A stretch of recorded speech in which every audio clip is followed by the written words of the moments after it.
नमस्कार दोस्तों, बहुत समय पहले की बात है। प्रत्येक दिन सूर्योदय से पहले गुरु नानक देव जी ठंडे पानी में स्नान करने के लिए नदी पर जाते थे और भगवान की स्तुति गाते थे। लेकिन एक दिन स्नान करने के बाद वह पास के जंगल में गायब हो गया और नहीं मिले। सबने बहुत ढूंढा पर गुरु जी कहीं नहीं मिले। उनके कपड़े उस नदी के किनारे पड़े हुए थे, लेकिन गुरु नानक देव जी का कोई निशान नहीं था। उनके दोस्त और गांव के सभी लोग नानक नानक पुकारते हुए ऊपर नीचे घूमते रहे, इस आशा के विपरीत कि वे उन्हें ढूंढ लेंगे। उन्हें डर हो गया था कि वह कहीं इस नदी में डूब तो नहीं गए। लेकिन गुरु नानक देव जी उनमें से किसी की भी पहुंच से दूर थे। वह एक दिव्य समाधि में थे जिसमें वह ईश्वर की उपस्थिति में बैठे थे। भगवान ने उन्हें अमृत का प्याला दिया और कहा, मैं तुम्हारे साथ हूँ। मैं तुम्हें और उन सभी लोगों को खुश रखूंगा जो तुम्हारा नाम लेंगे। जाओ और मेरा नाम दोहराओ और दूसरों को भी ऐसा करना सिखाओ। ईश्वर ने कहा, दुनिया से अदूषित रहो। अभ्यास करो, मेरे नाम का स्मरण, दान, त्याग, पूजा और ध्यान करो। मैंने तुम्हें अपने सम्मान की प्रतिज्ञा के रूप में अमृत का यह प्याला दिया है। यह सुनते ही गुरुजी वाहेगुरु के प्रति इतने प्रेम से भर गए कि उन्होंने स्वर्ग के सहज संगीत की संगत में निम्नलिखित कुछ छंद गाए। क्या मैं लाखों वर्षों तक जीवित रहता और अपने पोषण के लिए हवा पीता? क्या मैं ऐसी गुफा में रहता जहां मैं सूरज या चांद नहीं देखता और सोने का सपना भी नहीं देख पाता? मुझे अभी भी तेरा मूल्य व्यक्त करने में सक्षम नहीं होना चाहिए। मैं तेरा नाम कितना महान कहूँ। हे सच्चे निरंकार, आप अपने ही स्थान पर हैं। जैसा कि मैंने अक्सर सुना है कि मैं अपनी कहानी कहता हूँ, यदि यह आपको प्रसन्न करता है तो मुझ पर अपनी कृपा व्यक्त करें। क्या मुझे मार डाला जाएगा और टुकड़े टुकड़े कर दिया जाएगा? क्या मुझे चक्की में पीस दिया जाएगा? क्या मैं आग में जलाकर उसकी राख में मिला दिया जाता? मुझे अभी भी तेरा मूल्य व्यक्त करने में सक्षम नहीं होना चाहिए। मैं तेरा नाम कितना महान कहूँ। क्या मैं एक पक्षी बन जाता और 100 आकाशों तक उड़ जाता? क्या मैं मनुष्यों की दृष्टि से ओझल हो जाऊं और न खाऊं न पीऊं? मुझे अभी भी तेरा मूल्य व्यक्त करने में सक्षम नहीं होना चाहिए। मैं तेरा नाम कितना महान कहूँ। नानक, मेरे पास लाखों टन कागज थे और गहन शोध के बाद उन पर लिखने की इच्छा थी। क्या स्याही मुझे कभी निराश नहीं करती? और क्या मैं अपनी कलम को हवा की तरह चला सकता था? मुझे अभी भी तेरा मूल्य व्यक्त करने में सक्षम नहीं होना चाहिए। मैं तेरा नाम कितना महान कहूँगा। तभी एक आवाज सुनाई दी, हे नानक, तुमने मेरी संप्रभुता देखी है।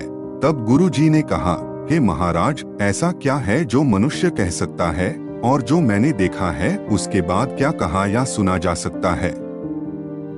यहाँ तक कि निचले जानवर भी आपकी स्तुति गाते हैं। इस पर गुरु ने जपजी मूल मंत्र की प्रस्तावना कही। परमेश्वर एक ही है जिसका नाम सत्य है, सृजनहार, भय और शत्रुता से रहित, अमर, अजन्मा, स्वयंभू, महान और प्रचुर। सच्चा व्यक्ति आरंभ में था, सच्चा व्यक्ति आदिम युग में था। हे नानक, सच्चा है, था और सच्चा होगा भी। जब गुरु जी ने अपनी बात समाप्त की तो एक आवाज फिर से सुनाई दी, हे नानक, जिस पर मेरी दया की दृष्टि है। तुम दयालु हो जैसे मैं भी दयालु होऊंगा।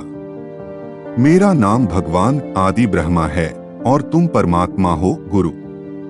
तब गुरु नानक देव जी ने निम्नलिखित भजन कहा, तू बुद्धिमान और सर्वज्ञ एक महासागर है। मैं एक मछली कैसे तेरी सीमा का ज्ञान प्राप्त कर सकता हूँ? जहाँ भी मैं देखता हूँ वहाँ तू ही है।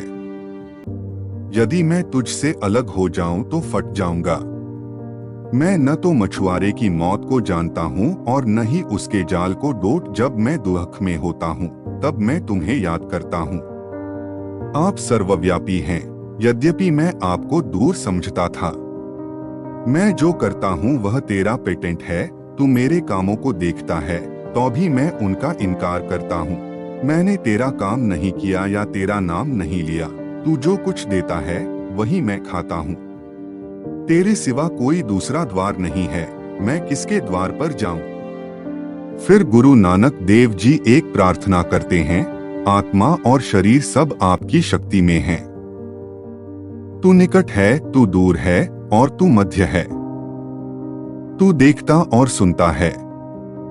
तूने अपनी शक्ति से संसार की रचना की। गुरु नानक देव जी कहते हैं, जो भी आदेश आपको प्रसन्न करेगा वह स्वीकार्य है। 3 दिन के बाद गुरु जी जंगल से बाहर आए। गांव वाले अविश्वास में हाफने लगे। उन्होंने गुरु जी को दोबारा देखने की कोई उम्मीद छोड़ दी थी, क्योंकि उन्हें लगा था कि वह बेन नदी में डूब गए हैं।